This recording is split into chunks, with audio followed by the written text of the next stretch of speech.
The three-judge bench of the High Court, consisting of David Majanja, Christian Mayori and Lawrence Mugambi, has ruled on 3 applications that sought to get conservatory orders to suspend contentious clauses in the Finance Act 2023, among them the housing levy. Although the court stated that the court could consider suspending specific provisions of the Act whose implementation would have an irreversible effect, and where parties cannot be refunded, we are not persuaded that we should exercise this jurisdiction at this stage in view of the fact that those issues were all before the court when it made the decision. The Law Society of Kenya sought the court to bar the taxman from collecting last month's housing levy after the government announced its decision to backdate the housing fund taxes to July 1st, 2023. Salaries have already been processed and paid.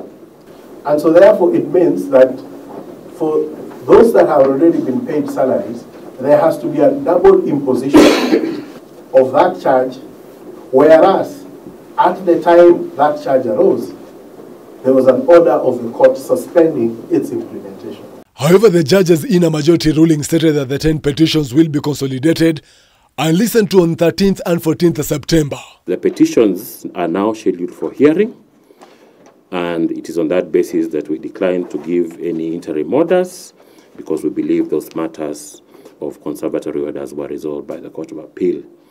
And all the issues raised may still be canvassed in the parties' pleadings and submissions. An application by the Busia Central Kiomtata to cross-examine the speakers of both houses over the sworn affidavits was suffered a blow.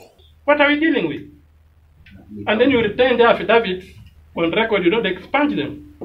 And that's why I wanted them to cross-examine so that the truth comes out. I swore to defend the Constitution, not to defend this court in isolation of the Constitution, not to defend Parliament in isolation of the Constitution. It was extremely important. Okay, Mr. Mtata, now sit down. You have had your say. All these judges here, all of them here, all these advocates here, they are also members of Parliament here, they are advocates here. All of them have sworn to defend the Constitution.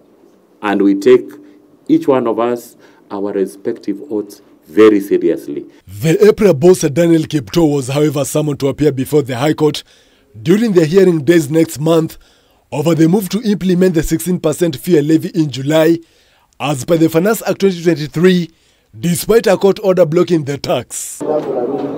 Joel Chachake, K24 TV, Nairobi.